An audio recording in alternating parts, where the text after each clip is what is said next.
சில நேரத்துல பசங்களுக்கே தெரியாம ஒரு அமைதியான சுமைய சுமந்துட்டு இருக்காங்க. அது யாருக்குமே தெரியாம தனக்குள்ளே பூட்டி வச்சு கஷ்டப்பட்டுட்டும் இருப்பாங்க. அந்த ஒரு நொடி கடந்து வந்திருந்தாலும் மறக்க முடியாம தவிச்சுட்டு தான் இருப்பாங்க. இது என்னைக்குமே அழியாத காயம். அதான் மன்னிப்பு.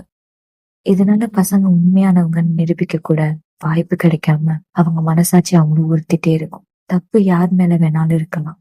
ஆனா பசங்களுக்கு மன்னிப்பு கேட்க வாய்ப்பு கிடைச்சும் இருக்காது. பசங்களுக்கு நெருக்கமானவங்களும் ஒரு மன்னிப்பு கேட்டுட மாட்டாங்களான்னு ஏங்கிட்டு இருப்பாங்க. அந்த ஒரு மன்னிப்பு பல உறவுகளோட தலையெழுத்த மாத்தியும் இருக்கும். யார் மேல தப்புன்னு யோசிக்க முடியாது. அது நம்ம தப்பாவும் இருக்கலாம், நம்ம மனசுக்கு நெருக்கமானவங்களோட தப்பாவும் இருக்கலாம். பட் ஒரு மன்னிப்பு கேட்கதான் யாருக்குமே தோன்றதும் இல்லை, டைமும் இல்லை. மனசாட்சி இருக்கிற எல்லாருக்கும் கண்டிப்பா இது புரியும். ஒரு மன்னிப்பு கேட்க கஷ்டப்படுறதும், ஒரு மன்னிப்புக்காக ஏங்குறதும்.